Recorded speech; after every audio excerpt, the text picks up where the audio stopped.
ये Cambridge international का आपका पेपर नंबर 2 है, fundamental programming solving and programming skills का ये आपका टाइटल है। 2 आवर्स इसका पीरियड होता है। ये लास्ट ईयर हुआ था मई जून में। सारे आंसर्स आपने देने होते हैं, 75 इसके नंबर होते हैं। Question number 1।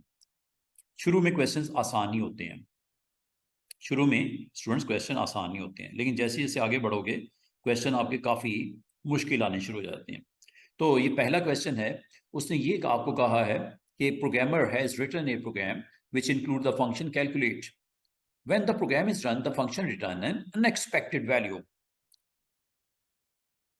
Describe how typical IDE जो होता है could be used to help debugging करने के लिए, प्रोग्राम के अंदर फाइंड करने के लिए एरर्स को। कैलकुलेट के फंक्शन में आपको कोई एरर आ गई है, अब उसमें आपको किस तरह वो सपोर्ट करेगा। तो इसमें आपके पास टाइप करने के लिए आपके पास ब्रेक पॉइंट हो सकता है, इसकी विंडो डिबगिंग विंडो हो सकती है। आमतौर पे आईडीईज के अंदर ये फैसिलिटी होती है। इसका अगर आप आंसर चेक करना चाहो तो आंसर में आमतौर पे ये ब्रेक पॉइंट आपका हर आईडीई के अंदर ये एक सिंपल सी एक फंक्शन होता है कि आप इसको स्टेप बाय स्टेप भी परफॉर्म कर सकते हो। जिस जगह पे आपकी कोई एरर है, स्टेटमेंट की एग्जीक्यूशन में इशू है, उस लाइन को आप लाइन बाय लाइन, ये होता है लाइन बाय लाइन, ठीक है, फ्यू लाइंस लिखी हुई हैं, इस लाइन में कोई नहीं एरर, इसमें कोई नहीं एरर, तो स्टेप बाय स्टेप आपका लाइन बाय लाइन एक एक लाइन को चेक करते हुए प्रोग्राम के एंडिंग पार्ट की तरफ बढ़ता है। और जहां पे कोई इशू हो, और इसको हम बोलते हैं सिंगल स्टेपिंग, ठीक है। और एक और बड़ी इंपॉर्टेंट विंडो होती है जिसमें वेरिएबल की वैल्यू को चेक किया जा सकता है कि वैल्यू अब ट्राई की क्या हो गई, जैसा अभी कर रहे थे ना, ट्राई की वैल्यू अब क्या हो गई, और जो आपका नम की वैल्यू क्या हो गई। इसको चेक करने के लिए वेरिएबल की वैल्यू को चेक करने की भी विंडो होती है, इसे बोलते हैं रिपोर्ट और वॉच विंडो।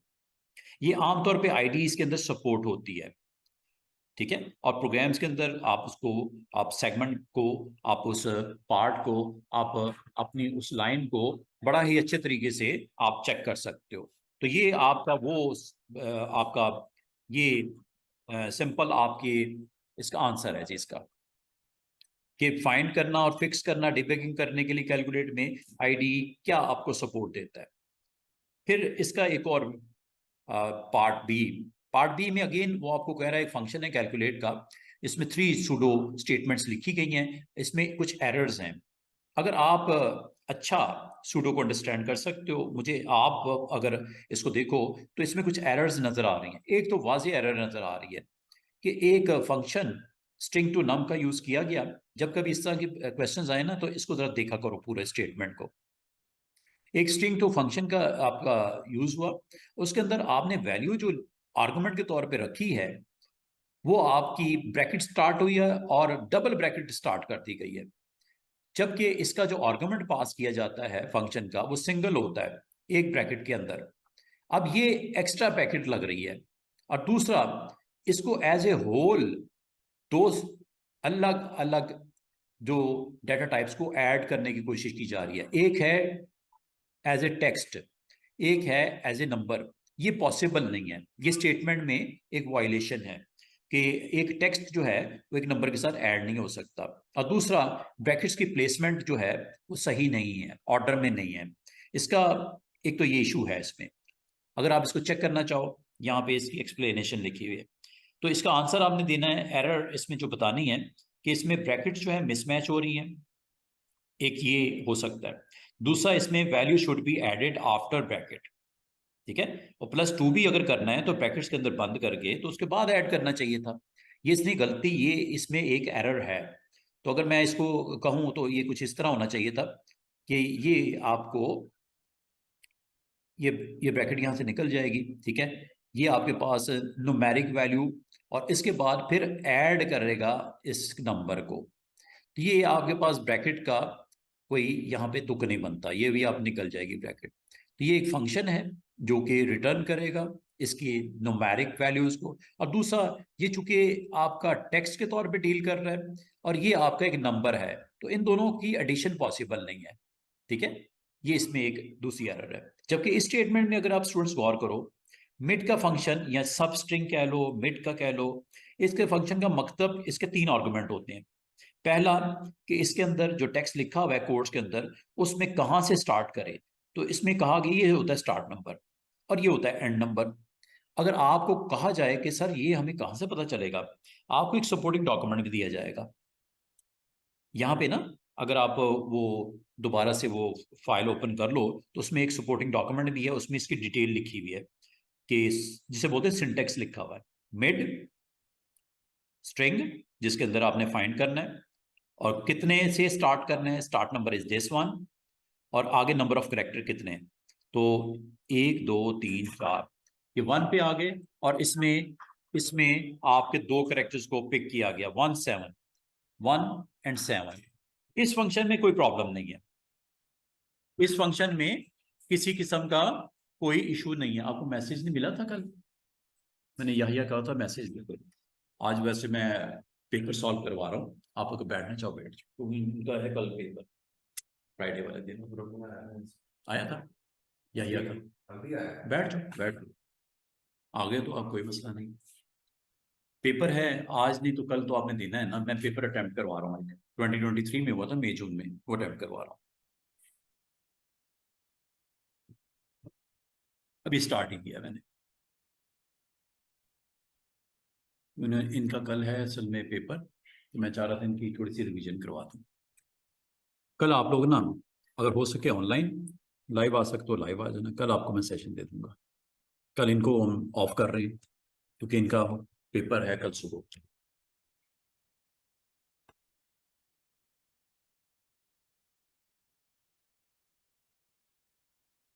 नहीं, ये कोई इसमें ऐसा एरर नहीं है कि रिटर्न नहीं दिया।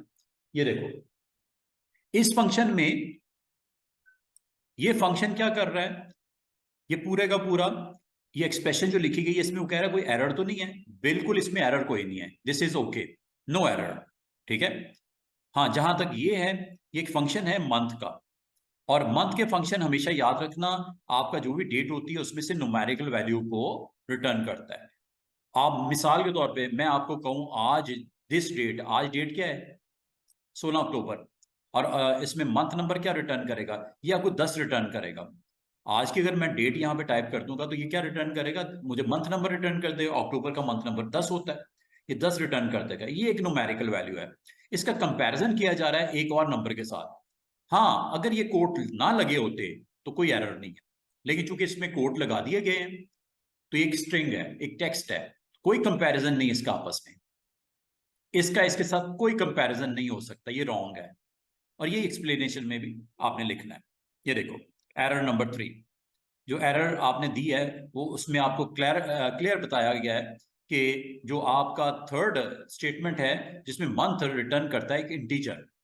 आज की डेट में अगर आज की डेट दूं तो इसने एक वैल्यू रिटर्न करनी, इंटीजर रिटर्न करना है आज की डेट का मंथ।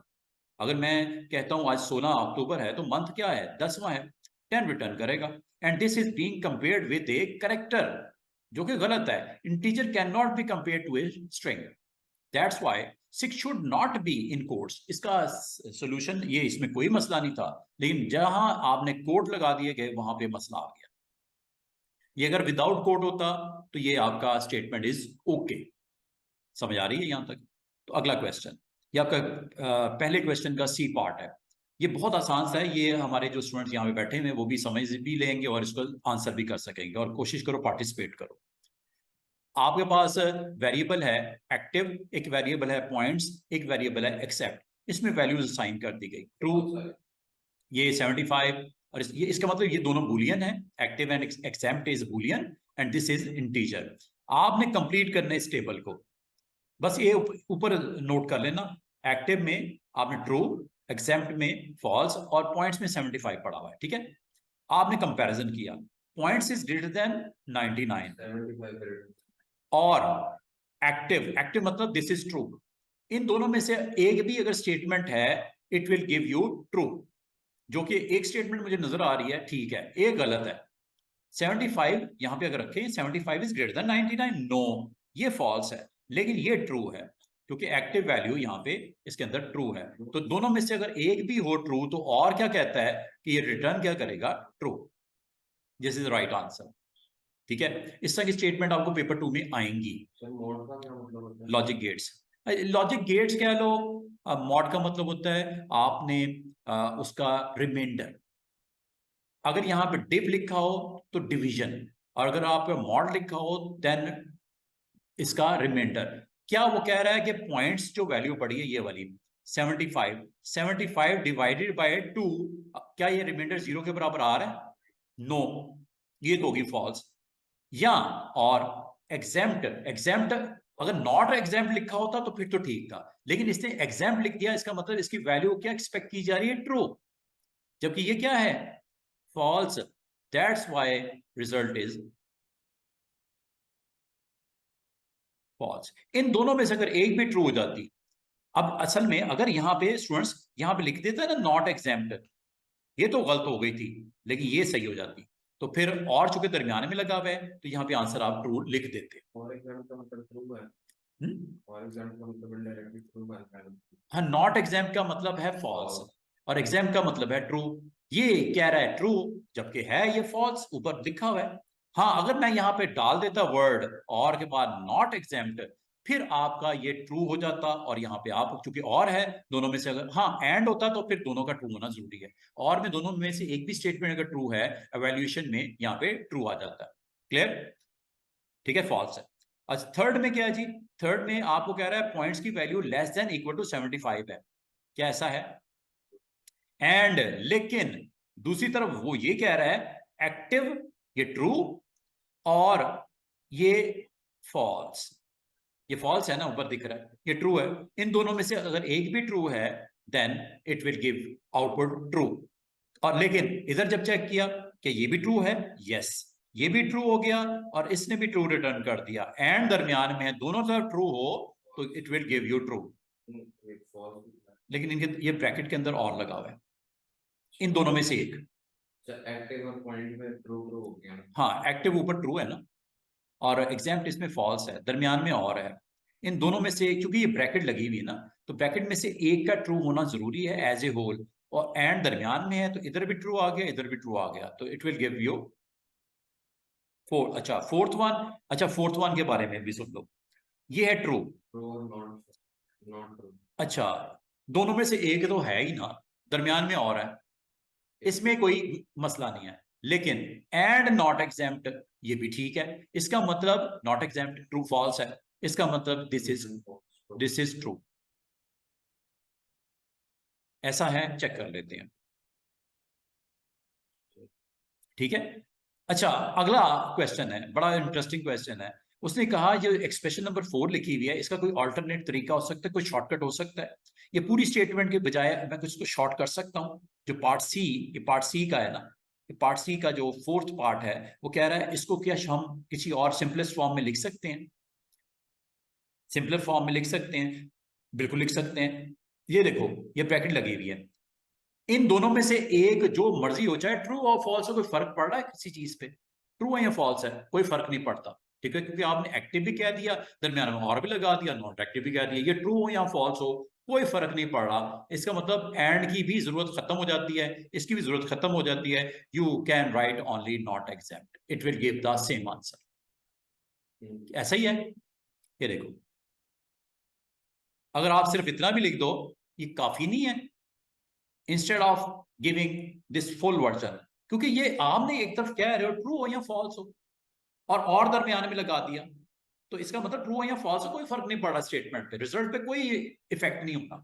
एवेल्यूएशन जो होगी इसकी रिजल्ट की, इस पर कोई इफेक्ट नहीं पड़ रहा। वो कह रहा है इस पूरी स्टेटमेंट की बजाय कुछ इसकी सिंपलेस्ट फॉर्म है, बिल्कुल है, you can write not exempt. क्या इसने वही आंसर नहीं देना जो फुल वर्जन ने देना है? ठीक है, ये सिंपलेस्ट फॉर्म आ गई।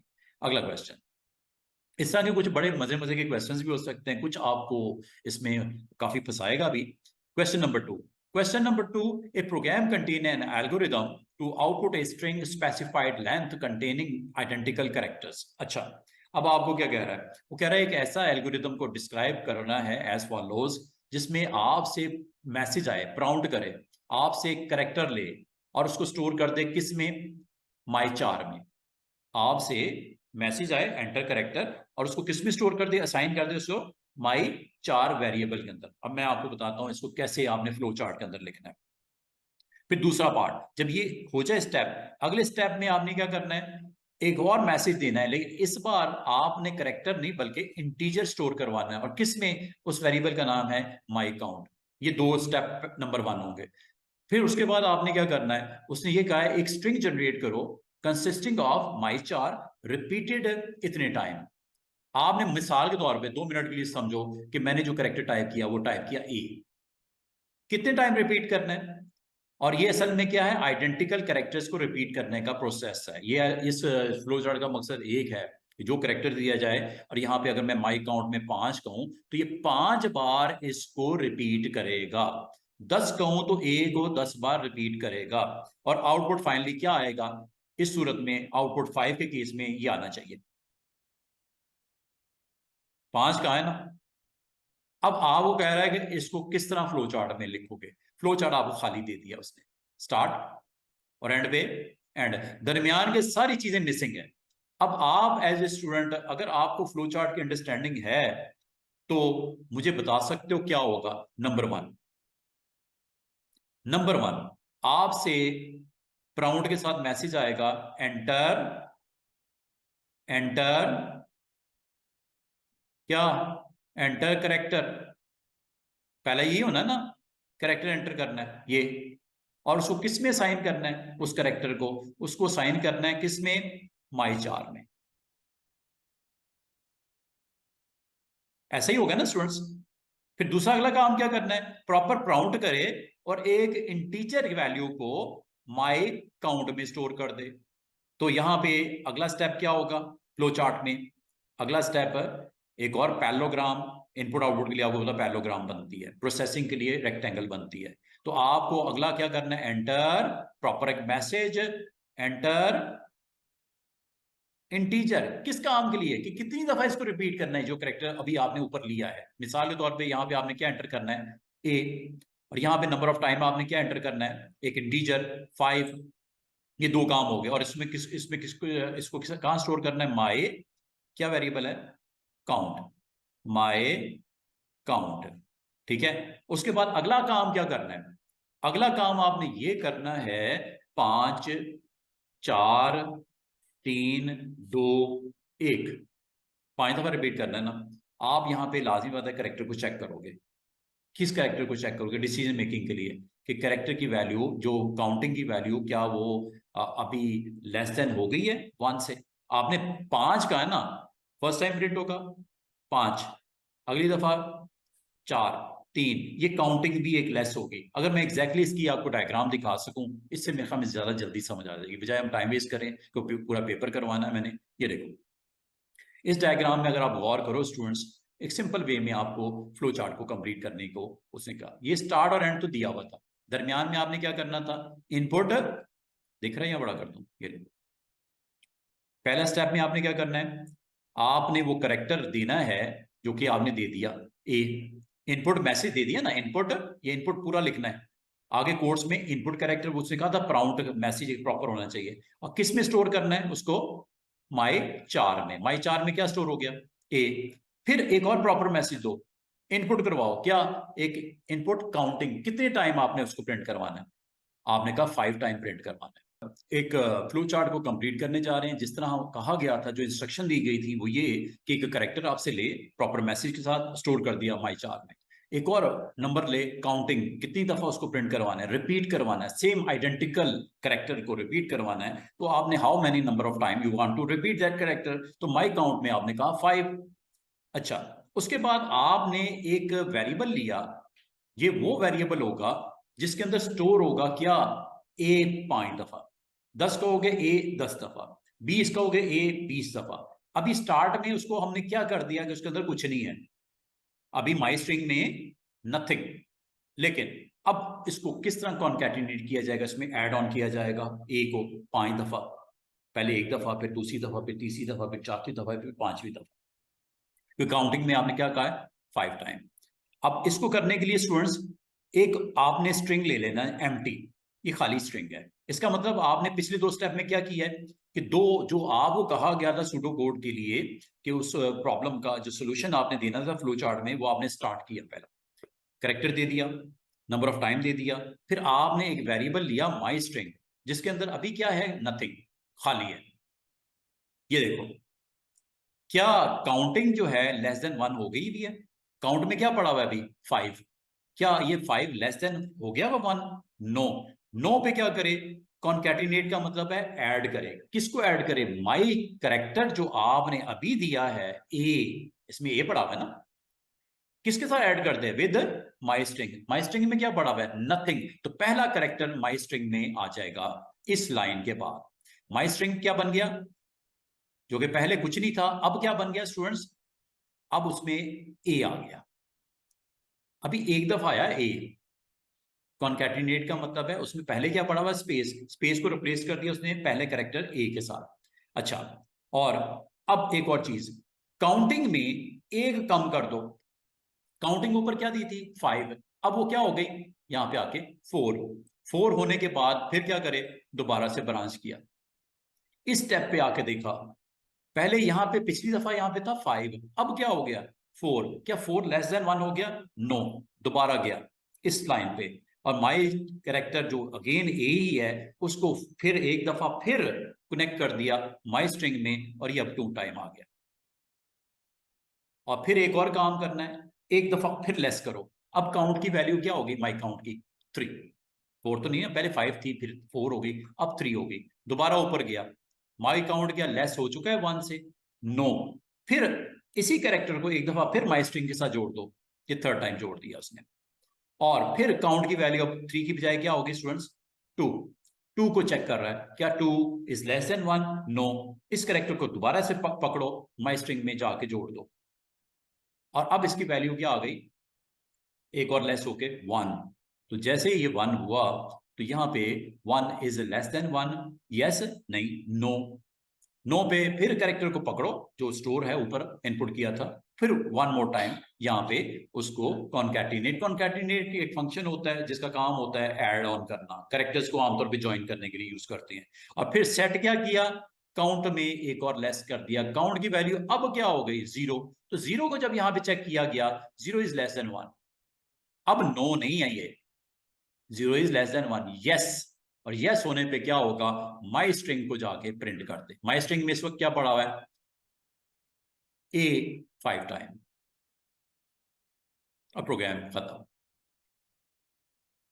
क्यों? समझ आई है? पक्की बात है। हाँ जी, अलिश बैंड।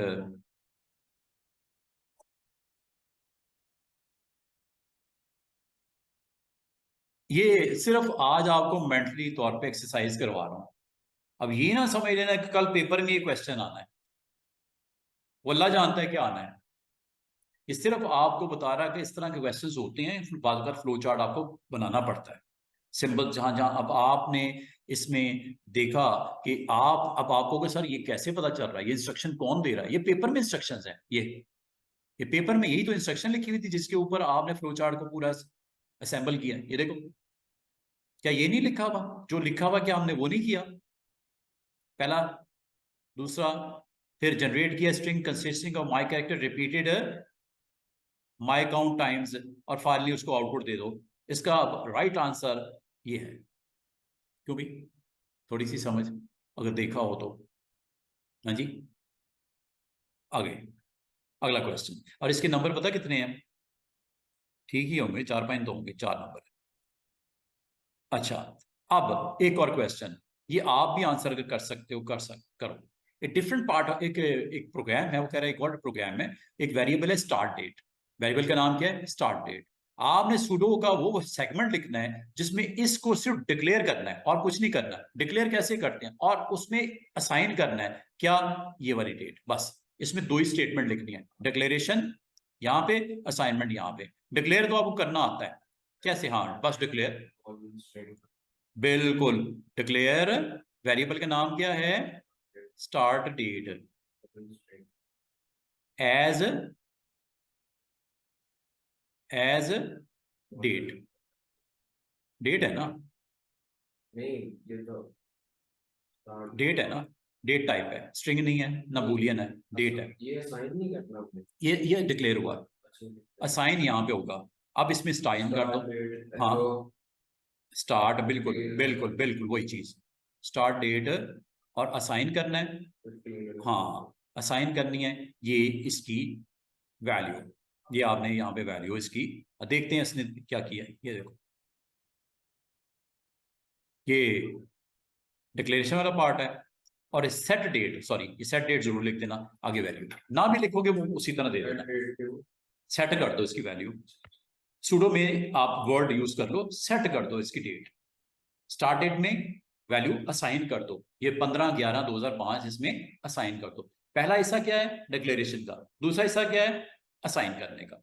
तो इसको अगर आप देख लो और याद भी रखना कल के पेपरों में, कि जब आप कोई वैल्यू को अगर आप सेट करना चाहो, उसके अंदर साइन करना चाहो, तो एक वर्ड यूज कर सकते हो, सेट डेट, आगे उसकी वो ये कोई नाम भी हो सकता था, डिक्लेयर नेम एज स्ट्रिंग, और नेम कॉलन, और इधर लिख देते सेट डेट, डेट के लिए डेट ठीक है, अदरवाइज आप उसमें लिख देते मिस्टर इर्तिजा, सिंगल कोड के अंदर मिस्टर इर्तिजा असाइन करना है इनटू फर्स्ट नेम, या जो भी नेम है आपका, डिक्लेरेशन एंड असाइनमेंट। डिक्लेयर का मतलब होता है उसकी वेरिएबल नेम और साथ में डेटा टाइप ये बतानी होती है। असाइन का मतलब होता है जो वैल्यू होती है ना राइट साइड वाली, वो एरो के थ्रू डायरेक्ट करनी पड़ती है उस वेरिएबल के अंदर स्टोर करने के लिए। तो ये इसके माशाल्लाह नंबर कितने मिलेंगे आपको, 3। इसी तरह 2-2 3-3 नंबर आपने लेने हैं, तो फिर आपका अच्छा रिजल्ट आने शुरू हो जाएंगे। लो जी जनाब एक और, हाँ सही है। अच्छा ये देखो, customer collect points every time they purchase a store. आप किसी स्टोर पे जाते हो, आपको पता है जैसे परचेजिंग करते हो आपको उसके ऊपर पॉइंट्स मिलते हैं, उस वाले से एक छोटा सा इसने एक टेबल आपको बना के दे दिया। स्ट्रिंग है जी नेम, उस कस्टमर का नाम ऑब्वियसली वही होगा, जो नंबर आप कलेक्ट हो रहे हो वो लाजमत इंटीजर ही होगा, और आपके साथ में डेट ऑफ बर्थ उस कस्टमर की भी स्टोर करने की गुंजाइश एक डेटा टाइप के साथ इंफॉर्मेशन दे दी गई। अब आपको ये पता क्या कहा गया, वो आइडेंटिफाई सुटेबल स्ट्रक्चर, वो कह रहा है इसके लिए कौन सा स्ट्रक्चर, आपको याद होगा 2 स्ट्रक्चर बताए थे, एक अरे बताया था और एक आपको बताया था रिकॉर्ड्स। अब वो कह रहा है इसके लिए बेस्ट कौन सा है, identify suitable structure for storing the information, और वन कस्टमर की अगर आपने इंफॉर्मेशन स्टोर करनी है इसमें से बेस्ट कौन सा, और उसका साथ में explain the advantage of using the structure, उसका एडवांटेज भी बताओ। इसमें इसका जो बेस्ट स्ट्रक्चर इज रिकॉर्ड, और रिकॉर्ड का स्ट्रक्चर बनाने का एडवांटेज क्या हो सकता है, इस सेट ऑफ डाटा और data related to one customer होगा, कि उसके रिलेटेड टू वन कस्टमर होगा ना, कस्टमर का नाम ये है, कस्टमर ने इतने पॉइंट्स लिए हैं, और कस्टमर की डेट ऑफ बर्थ ये होगी, तो रिलेटेड टू दैट कस्टमर होगा ना, रिकॉर्ड का यही तो फायदा होता है। और इसमें दूसरी चीज रिकॉर्ड की क्या होती है, इसमें डिफरेंट टाइप स्टोर हो सकती है, अरे तो हो नहीं सकता था ये, अरे में क्या मजबूरी होती है हमारी पता है ना, उसमें डेटा टाइप सेम होती है, ये डेटा टाइप डिफरेंट जब होती है तो उसको हम कौन सा डेटा स्ट्रक्चर फॉलो करना पड़ता है हमें, रिकॉर्ड का। ये याद होगा जब मैंने चैप्टर स्टार्ट किया था 10वां शायद, उसमें बताया था आपको, समझ आ रही है। अगला पार्ट वो कह रहा है describe a data structure that could be used to store the information of all customers. सारे कस्टमर्स का अगर आपने डाटा स्टोर करना है तो आप डाटा स्ट्रक्चर उसका डिस्क्राइब करो। तो उसमें जब आपने सारे कस्टमर का डाटा स्टोर करना है तो आपको 1D अरे ऑफ रिकॉर्ड्स बनानी पड़ेगी, रिकॉर्ड्स की 1D अरे बनानी पड़ेगी, जिसमें आप उसको स्टोर कर सकते हो नंबर ऑफ पीपल का, ठीक है।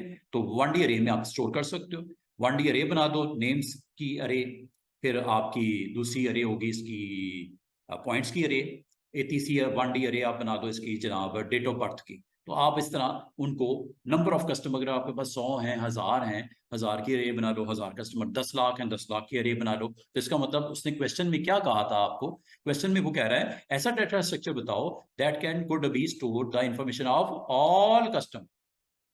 तो ये आप इसके लिए फिर जाओगे 1D अरे ऑफ दिस। अच्छा क्वेश्चन अगला क्या है, ले जी वो कह रहा है जी customer receive points depending on the amount they spend, the number of point depending on the band and the amount falls into. अगर आपकी ये असल में डिफरेंट उसने जो है वो ब्रैकेट्स बना दी कि लेस देन अगर $10 होगा तो आपको पर डॉलर जो है 5 पर होल डॉलर आपको पॉइंट मिलेंगे। अगर आप शॉपिंग करते हो बिटवीन 10 to 100, जिसमें 10 and 100 इंक्लूसिव है, तो आपको पर डॉलर कितने पॉइंट मिलेंगे? 7 डॉलर पर पॉइंट। 70 मतलब मिसाल के तौर पे आपने $70 की शॉपिंग की, तो 70 के साथ 7 मल्टीप्लाई होगा। लेकिन अगर आपने $9 की परचेजिंग की तो 9 के साथ 5 होगा, तो उतने पॉइंट मिलेंगे। कम परचेजिंग पे लागत है मल्टीप्लाई बाय 5 से कम ही पॉइंट बनेंगे ना। और अगर आप इससे, हाँ एक बात है, अगर $100 से ज्यादा लोगे, आप परचेजिंग करोगे, तो आपको हर डॉलर के अगेंस्ट कितना, मिसाल के तौर पे आप कहते हो मैंने $102 शॉपिंग की, तो आपके पर डॉलर कितने बनेंगे? 102 ज़रब 10 पॉइंट्स। ये पॉइंट्स बनने हैं। ये इसकी सिनारियो समझ आया? अच्छा जी, और इसने यहाँ पे आपको समझाया भी है। वो कह रहा है example, if the amount is this, exactly 99.77 है, दिस अमाउंट किस बैंड में आता है? ये किस बैंड में फॉल कर रहा है? सेकंड में। और अगर ये आपकी वैल्यू, अच्छा अगर सेकंड में फॉल कर रहा है, तो एक चीज और, इसका 99.77 जो है डिस्कार्ड कर दिया जाएगा। मतलब इसका सिर्फ होल नंबर पिक करेगा और उसको मल्टीप्लाई करेगा उसकी एग्जैक्टली उस पॉइंट की वैल्यू के साथ, and it will produce a number और इतने पॉइंट्स 693। समझ आ रही है यहां तक? ओके। अच्छा, अब आगे आपने इस algorithm, the algorithm to calculate the points from a given amount is express as follows, calculate and output the number of point हो और अप्रोप्रिएट बैंड उसमें असाइन हो। वो कह रहा है apply the process of step wise refinement to increase the detail of the algorithm structure, और to sequence 5 steps. इसमें आप कौन कौन से इस्तेमाल करोगे? वो 5 स्टेप्स आपने रिफाइंड स्टेप लिखने हैं, स्टेप वाइज। अब ये देखो, पहला काम क्या होगा? पहला काम क्या करोगे जी जनाब? आपने सूडो नहीं बता रहे, आपने पाइथन नहीं बता रहे, आपको ये बताया कि इसकी डिटेल थोड़ी बताओ कि क्या करोगे। सबसे पहले आप जो कांस्टेंट एंड वेरिएबल जो कि दो थ्रेशोल्ड के दरमियान में है, एक वैल्यू 10 है, एक वैल्यू 100 है। 100 is the extreme and 10 is the lowest value. ठीक है, 10 और 100 के दरमियान की कंट्रोलिंग हो रही है ना। 10 से कम के ऊपर बैंड क्या है, और उसके बैंड 1 है, और पॉइंट कितने हैं उसके? 5। लेकिन 10 एंड 100 के दरमियान में क्या है? वैल्यू अगर इनपुट होती है, अगर कोई स्पेंड करता है मनी, तो उसकी एग्जैक्टली वो बैंड 2 में आएगा। अगर 10 और 100 के दरमियान में, वो 10 पे भी और 100 पे भी बैंड 2 में आएगा, और आपको पर डॉलर उसको मल्टीप्लाई करेगा 7 के साथ। तो इसका मतलब है ये आपकी, इसमें सूडो नहीं लिखना, इसमें आपको इस स्टेप को डिटेल बतानी है। तो डिटेल के लिए उसने बताया कि आपने दो डिफरेंट जो बाउंड्रीज हैं 10 और 100 वाली, थ्रेशोल्ड, ये आपने न्यूमेरिकल वैल्यूज के साथ, कांस्टेंट के साथ, फिर work out one band that amount maps to, work out all band that amounts maps to, calculate rounded value of the amount. Rounded value वो देखा था 99.7, तो उसमें आपको कैलकुलेट क्या करनी? राउंडेड 99 पॉइंट के बाद की वैल्यू को हमने डिस्कार्ड कर देना है। You need to use whole number उसका अमाउंट का। फिर कैलकुलेट क्या करना है? Point by multiplying the rounded amount by the appropriate value by appropriate band, और आउटपुट करना है नंबर ऑफ पॉइंट्स। ये इसने बेसिक आपको पूरा आइडिया कन्वे किया है कि इसकी डिटेल आपने कैसे, कैलकुलेशन कैसे करनी है। उसने आपको सिंपल इंग्लिश में आपने ये बताना है कि कैलकुलेशन कैसे की है आपने। जो आपको सिनारियो दिया गया था, पूरा टेबल दिया गया था, कुछ डिटेल आपसे शेयर की गई थी, एग्जांपल आपको बता दी गई थी, उसके मुताबिक आपको कैलकुलेशन करने के लिए क्या क्या स्टेप परफॉर्म करने हैं, ये स्टेप आपने लिखने हैं। और इस स्टेप्स को लिखने के ऊपर आपको नंबर मिलेंगे 5, ये स्टेप लिखने पे। नेक्स्ट, एक फंक्शन है, फंक्शन का नाम है रिप्लेस। फंक्शन का नाम क्या है स्टूडेंट्स? रिप्लेस। ये क्या करता है? इसके अंदर 3 पैरामीटर आएंगे। कौन कौन से आएगा?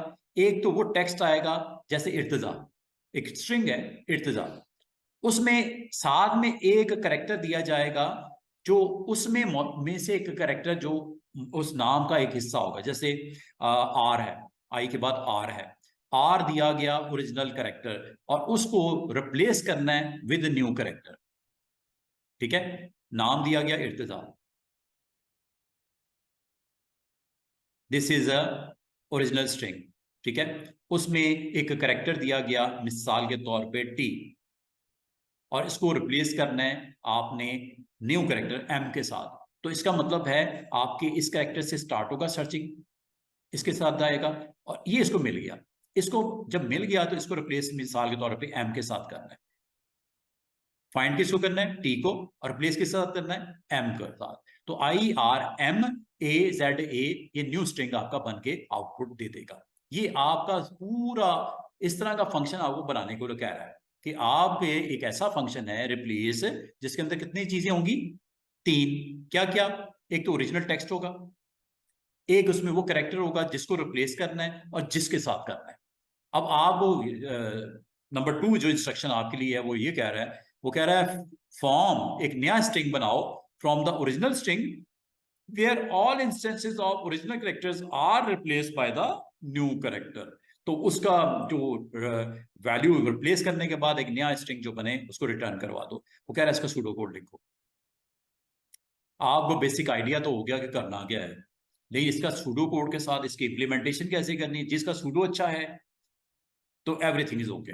ये याद रखना, ये जो आपका है ना चैप्टर नंबर 9, 10, 11, खास तौर पे 9, 10, 11, ये जिसके अच्छे हैं उसका पेपर 2 अच्छा हो जाएगा।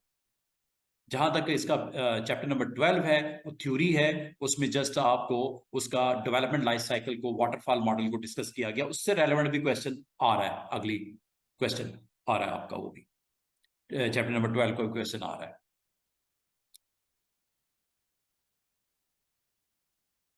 एक फंक्शन बना रिप्लेस, जिसमें आपको कितने आर्गुमेंट आपको रिसीव हुए? एक ओल्ड स्ट्रिंग होगा, डेटा टाइप क्या है? स्ट्रिंग। 2 कैरेक्टर, एक जो एग्जिस्ट कर रहा है और एक जो रिप्लेस करवाना है। दोनों की टाइप क्या है? कैरेक्टर। इन दोनों की टाइप क्या है? कैरेक्टर। और ये क्या है? एक स्ट्रिंग। तो इसको इस तरह लिखना होगा फंक्शन में, और उसके बाद आपने रिटर्न जो करना है वो एक नया स्ट्रिंग करना है रिटर्न। ये पूरा फंक्शन बनाया गया, इसकी सिग्नेचर डाल दिए गए। इस सिग्नेचर में फंक्शन का नाम है, फंक्शन में पास किए गए 3 आर्गुमेंट्स हैं। 3 पैरामीटर थे ना, पहला पैरामीटर ओल्ड स्ट्रिंग, दूसरा पैरामीटर कैरेक्टर, तीसरा पैरामीटर अगेन कैरेक्टर। और रिटर्न इसने क्या करना है? एक नया जो after replacement of a T with M, वो आपको रिटर्न करना है। तो इसका मतलब है सबसे पहले आपने डिक्लेरेशन वाला पार्ट करना है, फिर असाइनमेंट वाला पार्ट करना है। तो डिक्लेयर किया पहला स्ट्रिंग न्यू, डिक्लेयर किया दिस कैरेक्टर। अब ये है क्या, इसका इस्तेमाल कहां होना है, अभी बताता हूं। 3 आपने वेरिएबल ले लिए, एक स्ट्रिंग, एक कैरेक्टर, एक उसमें वैल्यू को इर्तिजा में किस कैरेक्टर के ऊपर आपकी रिप्लेसमेंट होगी, इसका इंडेक्स नंबर क्या है। पहला ये 0 है, ये 1 है, ये 2 पे मिला, ये टी इंडेक्स नंबर 2 पे, ये इसके लिए यूज कर रहे हैं। इंडेक्स नंबर आपके कैरेक्टर्स को फाइंड करने के लिए, इस कैरेक्टर तक पहुंचने के लिए ये 0 हमेशा नाम का जो पहला कैरेक्टर होगा 0, 1, 2, 3, 4 एंड सो ऑन। ठीक है, ये इसलिए यूज कर रहे हैं। और दिस कैरेक्टर आपको उसमें फाइंड करने के लिए यूज कर रहे हैं। और न्यू स्ट्रिंग एक नई रिप्लेसमेंट के लिए, मतलब इर्तिजा को जब रिप्लेसमेंट हो जाएगी टी की एम के साथ, तो वो रिटर्न करने के लिए जो 3 वेरिएबल हमने इस्तेमाल करने हैं ये आपने यहाँ ले लिए। अब हुआ क्या, नए स्ट्रिंग में अभी कुछ नहीं है। नए स्ट्रिंग में अभी नया स्ट्रिंग बनना है ना after replacement of this character. ठीक है, रिप्लेसमेंट के बाद अभी इसमें क्या है, न्यू स्ट्रिंग में नथिंग। आपके सबसे पहले ओल्ड स्ट्रिंग में क्या पड़ा हुआ है? ओल्ड स्ट्रिंग में नाम पड़ा हुआ है इर्तिजा। क्या पड़ा हुआ है? नाम पड़ा हुआ है ओल्ड स्ट्रिंग में इर्तिजा। ठीक है, इसकी लेंथ पहले मालूम करनी पड़ेगी। कितनी लेंथ है इसकी, कितने कैरेक्टर? 1, 2, 3, 4, 5, 6। कितने कैरेक्टर हैं? 6 कैरेक्टर हैं। तो सबसे पहले इसने फर्स्ट से स्टार्ट करना है। This is character number 1, character number 2, character number 3, 4, 5 है, और ये टोटल कितने हैं? 6। इसका मतलब एक लूप लगाना पड़ेगा जो आपके इस कैरेक्टर को फाइंड करेगा। किसमें? जो आपका पुराना ओल्ड स्ट्रिंग है, ओल्ड स्ट्रिंग इज इर्तिजा। इसमें क्या करना है, यहां पे पहले क्या करेगा, चेक इंडेक्स नंबर 1 को चेक करेगा। इंडेक्स नंबर 1 की एक कैरेक्टर को पिक करेगा, दिस वन, ये कैरेक्टर पिक कर लिया, और इसको कंपेयर किसके साथ कर रहा है? This character. और दिस कैरेक्टर में क्या पड़ा हुआ है, आपने क्या फाइंड करने के लिए कहा था? टी। दिस कैरेक्टर में क्या है? टी। टी को फाइंड कर रहा है। क्या वो पहला कैरेक्टर मैच हो गया है? टी है क्या वो? नहीं, वो तो आई है। ठीक है, अगर आई है तो क्या करे? नथिंग।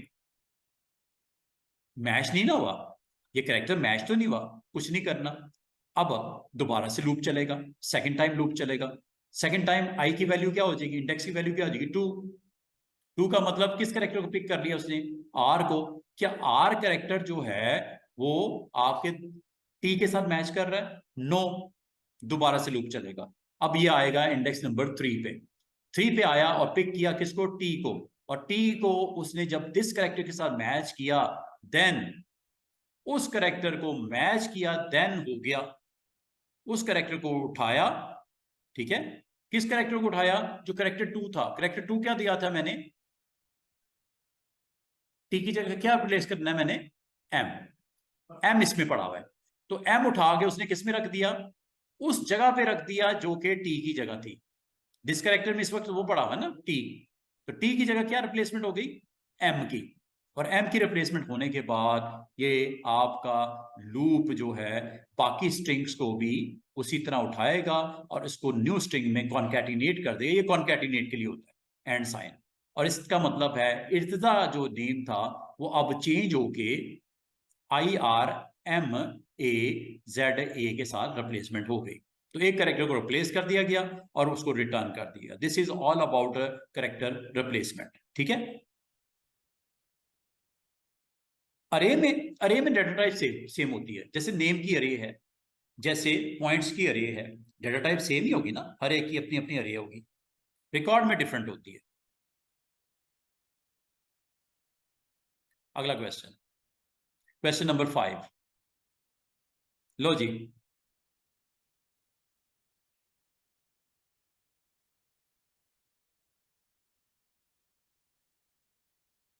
हाँ लूप से, ये फॉर का लूप इसी तरह हमने यूज किया ना, 0 से लेके 6 कैरेक्टर तक कंपैरिजन किया गया। जैसे वो मैच हो गया तो उसको रिप्लेस करने के लिए जो कैरेक्टर नंबर 2 है उसको रिप्लेस कर दिया गया उस स्ट्रिंग के अंदर। अच्छा जी, ये जो चैप्टर है 10, सॉरी चैप्टर है आपका 12, ये जी चैप्टर नंबर 12 का क्वेश्चन आ गया। मॉडल आपने डिस्कस किए थे, वाटरफॉल मॉडल, आइटरेटिव मॉडल और रैड मॉडल।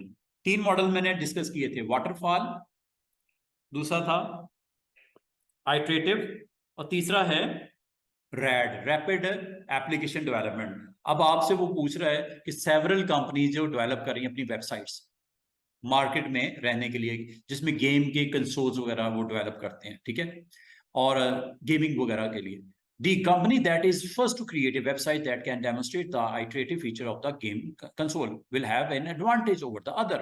वो कह रहा है इन इंटरएक्टिव डेमोन्स्ट्रेशन के साथ, अगर उन फीचर्स के साथ गेम्स डेवलप करता है कोई पहले, अर्लीस्ट पॉसिबल, जितनी जल्दी हो सके उसको ज्यादा मार्केट में फायदा मिलेगा। कंपटीशन चल रहा है, तो अगर आपने कुछ ऐसी गेम्स को डेवलप करना है जिसमें इंटरेक्टिव फीचर्स होती हैं, इंटरेक्टिव का मतलब एज ए यूजर आप गेमिंग डिवाइस के साथ बहुत ज्यादा इंटरेक्ट करते हो, वो कह रही है ऐसी गेम्स अगर कोई पहले बना लेता है तो उसको ज्यादा उसका फायदा मिलेगा। तो आपको ये कहा जा रहा है कि आपने एक website are likely to change as more information about the features of the console are made available. One company has decided to develop their website। Company ने डिसाइड किया कि मैंने वेबसाइट अपनी बनानी है और उसके लिए उसने डेवलपमेंट टीम को हायर कर लिया। और वो किस लाइफ साइकिल जो फॉलो कर रहा है, वो जो डेवलपमेंट टीम जिसको एंगेज किया गया, वो जो लाइफ साइकिल फॉलो कर रहा है वो वाटरफॉल मॉडल है। वाटरफॉल मॉडल की आपको मैंने प्रॉस भी बताए थे, आपको मैंने कॉन्स भी बताए थे, आइटरेटिव के भी मैंने प्रॉस एंड कॉन्स बताए थे, फिर मैंने थर्ड रैड के भी प्रॉस एंड कॉन्स बताए थे। सिनारियो को आपने समझना है स्टूडेंट्स। इस तरह का हो सकता है क्वेश्चन मिलता जुलता कल आ जाए। वो आपसे ये पूछ रहा है, give 2 reason why this may not be most appropriate model to use in this case. किस मॉडल की बात कर रहा है, जो उसकी टीम ने सिलेक्ट किया है। वाटरफॉल, वाटरफॉल की बात कर रहा है। वो कह रहा है वाटरफॉल, वो कौन सी क्या वजह है, कौन सी आप रीजन बताओगे जिसकी वजह से आपने मॉडल की सिलेक्शन सही नहीं की। वाटरफॉल मॉडल में याद रखना, वाटरफॉल में मॉडल में याद रखना है आपका पहला जो पूरा पार्ट होता है वो एनालिसिस का होता है, रिक्वायरमेंट गैदर करते हो, एक लॉन्ग टर्म प्रोसेस है। जब वो खत्म होता है फिर डिजाइन का पार्ट स्टार्ट होता है जिसमें फ्लो चार्ट्स, सूडोज, ड्राई रन, ये वो बनता है। वो जब खत्म होता है तो उसके बाद थर्ड स्टेज आती है, किसकी, कोडिंग की, प्रोग्रामर की, ठीक है। तो डिजाइन के बाद अगला का काम क्या होता है, कंप्यूटर के ऊपर प्रोग्राम्स वगैरह, कोडिंग वगैरह। जब वो खत्म होती है उसके बाद क्या होता है, टेस्टिंग। और टेस्टिंग के बाद डिप्लॉयमेंट, मेंटेनेंस। ये 5 स्टेजेस बताई थी ना आपको, analysis, design, coding, testing and maintenance. वो कह रहे हैं आपको जल्दी भी है, कंपटीशन भी बहुत ज्यादा हाई है, आप वाटरफॉल मॉडल के ऊपर चल पड़े हो जिसमें आपको तो डेवलपमेंट जल्दी जल्दी चाहिए। तो जल्दी जल्दी के लिए जो बेस्ट अप्रोच होती है, मॉडल अप्रोच होती है, वो रैड होती है। ऊपर सिनेरियो को देखते हुए इस अप्रोच को, समझ आ रही है? हाँ, ये अप्रोच यहाँ पे फेल है। तो वो क्या है, वो 2 रीजन बताओ जिसकी वजह से आपने जो वाटरफॉल मॉडल को सिलेक्ट किया, डेवलपमेंट लाइफ साइकिल को, ये गलत है। ये आंसर किया इसने। रीजन क्या है, no working software until late in the life cycle, so slower to market than competitors. आप बाकियों से तो पीछे रह जाओगे अगर इसी चक्कर में पड़े रहे। इसमें जो आपका फाइनल प्रोडक्ट बन के सामने आती है ना, वो टेस्टिंग के बाद आती है। रैड में साथ साथ बनता है सब कुछ और मार्केट किया जा सकता है। आप उसके ऊपर स्ट्रेटेजीज बना के, मार्केटिंग करके अच्छा रिस्पॉन्स ले सकते हैं, इससे पहले कि आपका कंपेटिटर छा जाए। तो वो कौन से मॉडल आपके लिए करंट सिनारियो में बेस्ट फिट होता है, रैड। और ये बाकी इसने सारी वो रीजंस बताई हैं जिसकी वजह से आप जो मॉडल की जो सिलेक्शन की है एज ए सॉफ्टवेयर डेवलपमेंट के लिए, वो गलत है। और इसका राइट जो आपका मॉडल होगा वो कह रहा है या तो रैड को सिलेक्ट कर लो, या दूसरा मॉडल क्या है, आइट्रेटिव। ये दोनों गुड है। This is all about question number 5।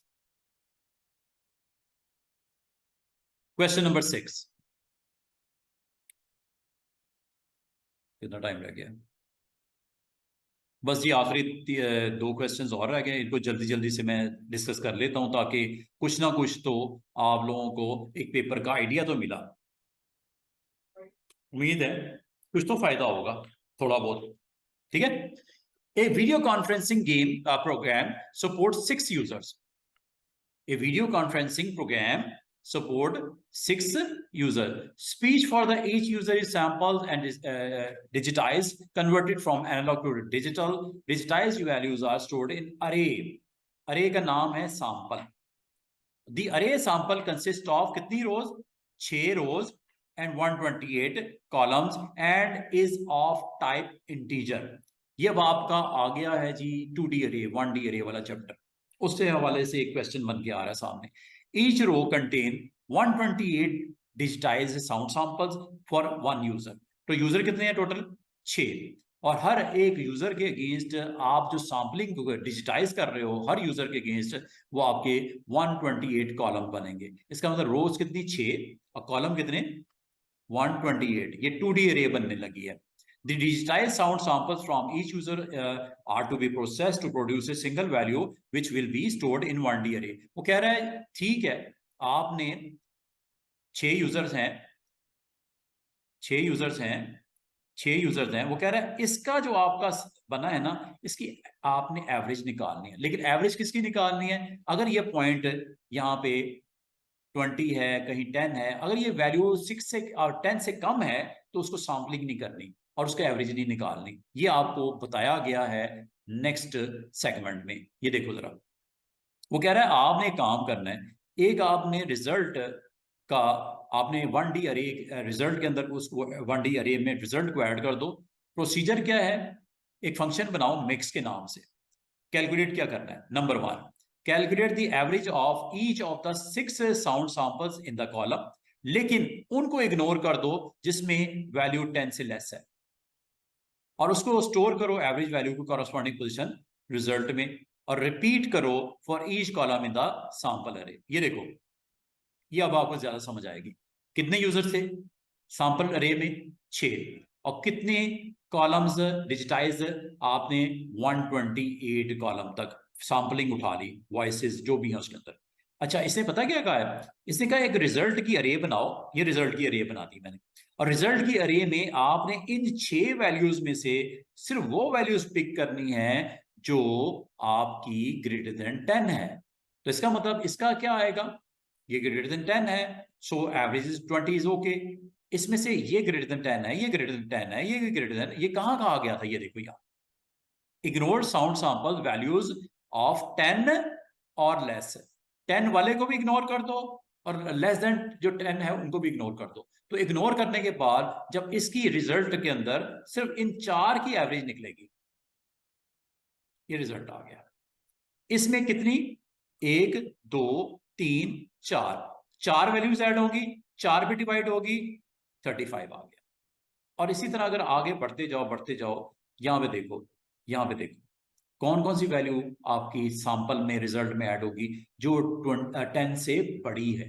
एक ये है, एक ये है, ये 2 वैल्यूज हुई। इसका आंसर क्या आएगा, 50 को कितने पे डिवाइड करेंगे, जितनी सैंपल इसमें पिक हुए हैं, 2 हुए हैं तो 2 पे डिवाइड किया, आंसर क्या आया 25। इनको वैल्यूज को इग्नोर करते। उसने कहा सैम्पलिंग में, ये देखो ये लिखा हुआ है, ignore sound sample values of less of 10 और लेस। 6 साउंड सैंपल्स थे, 128 आपके पास इसमें एंट्रीज थी, और एवरेज आपने सिर्फ उन लोगों की निकालनी है और रिजल्ट अरे में से उससे स्टोर करना है जो आपकी 10 से बड़ी है। तो ये इसने क्या हुआ, हाँ ना, 1 2 3 4 को ऐड करो, 4 पे डिवाइड करो, ये आंसर आ जाएगा। हाँ, इनको इग्नोर कर दो, ये कह रहा है। अभी पूरा जो नंबर है उनकी, मतलब उसने ये कहा है कि ये वैसे तो आमतौर पे क्या करते हैं, सारे नंबर्स को ऐड करते हैं और जितने नंबर होते हैं उतने भी डिवाइड करते हैं एवरेज निकालने के लिए। हाँ, बाय 2 कर दो, ये उसने कहा है। पूरे प्रोग्राम में उसने आपको सुडो में यही कहा है। अच्छा, आपने करना क्या है, पूरा आपको सिचुएशन उसने समझा दी है। अब आपने करना क्या है, करना ये है, वो कह रहा है जी ये जो फंक्शन है ना मिक्स, इसका, इसमें वो कह रहा है अज्यूम करो 2 वेरिएबल हैं रिजल्ट एंड सैंपल, ये आपके पहले से ग्लोबल है, इसको तो आपने डिस्कस करना ही नहीं। सुडो में वही करने लगा, ये देखो। और सुडो किसके ऊपर लिखना है, मिक्स का। अब मिक्स में क्या क्या एक्शंस होने चाहिए, पहला ये एवरेज निकलनी है, इग्नोर करना है और रिजल्ट में स्टोर करना है। ठीक है, ये देखो, अब इसका सुडो देखो,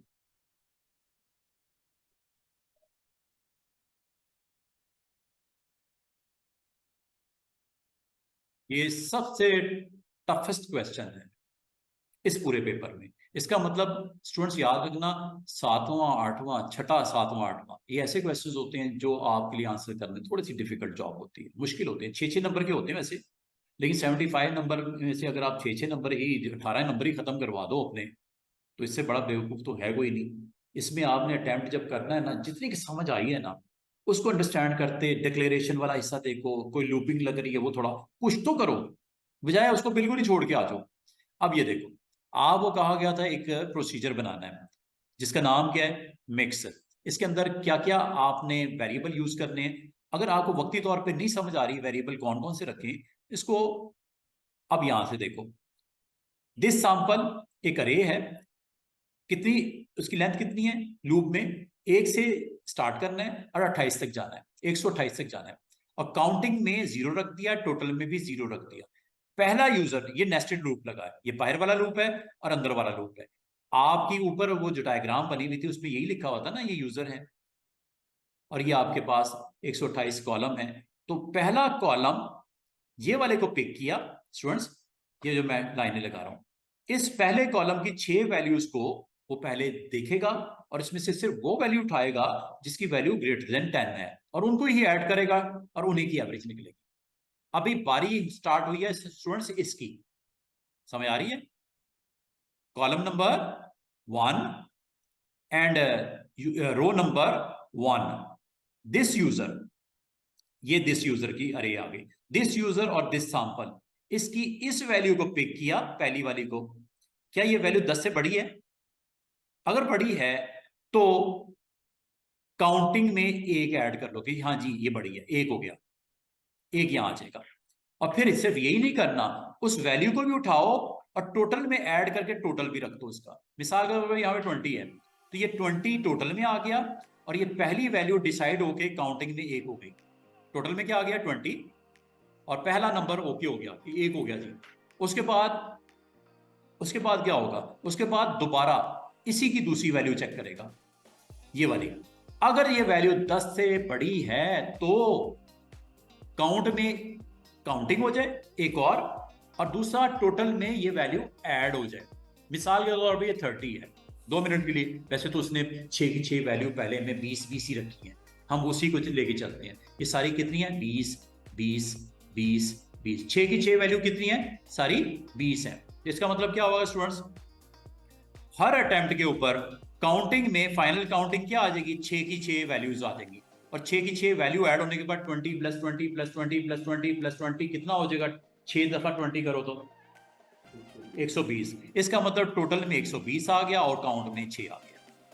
ये पहले कॉलम की पूरी एंट्रीज हो गई, काउंटिंग भी हो गई और टोटलिंग भी हो गई। अब आपका पहले कॉलम की बात खत्म हो गई, अब आपका ये दूसरे कॉलम की बात स्टार्ट होगी। और दूसरे कॉलम में भी पहला यूजर की वैल्यू जो इधर पड़ी हुई है, इसको चेक करेगा, इसको चेक करेगा, इसको चेक करेगा, 6 वैल्यूज को चेक करेगा। और जो 6 वैल्यूज हैं इनमें सिर्फ उनको काउंट में डालेगा, दोबारा सुन लो, उनको काउंट में डालेगा जो 10 से बड़ी हैं, वो काउंट में आ जाएंगी और उन्हीं वैल्यूज को ऐड करके टोटल उसका भी बन जाएगा। और अगर आप गौर करो तो इसका अल्टीमेट होना क्या है, ये देख रहे हो, रिजल्ट में 20 स्टोर हो जाएगा। इसका भी रिजल्ट सिर्फ उनको शामिल करेगा जो 10 से बड़ी हैं और उन्हीं की बेस पे ये एवरेज निकलेगी। इसमें भी सिर्फ उनको शामिल करेगा जो 10 से बड़ी हैं और उनको डिवाइड करके इस तरह आपका 128 दफा ये लूप चलेगा बाहर वाला। कितनी दफा, 128 दफा। और हर एक जो यूजर है 6 के 6 उनकी उन वैल्यूज को पिक करेगा जो 10 से बड़ी हैं और डिवाइड करेगा उस काउंट के ऊपर जो उसमें काउंटिंग हुई है। 4 हैं तो 4 पे हो जाएगा, 2 हैं तो आखिरी केस में 2 बने हैं तो काउंट में 2 होगा और टोटल में क्या होगा, 50 को 2 पे डिवाइड करेगा और आंसर आ जाएगा। और यही हुआ है, और ये हुआ है इस तरह, ये आखिर में टोटल काउंट पे डिवाइड करके और रिजल्ट में स्टोर हो जाएगा। ये आपका पूरी की पूरी रिजल्ट की अरे कंप्लीट हो जाएगी with its respective average value. क्या आपको इस प्रोसीजर को थोड़ा सा अंडरस्टैंडिंग मिली है?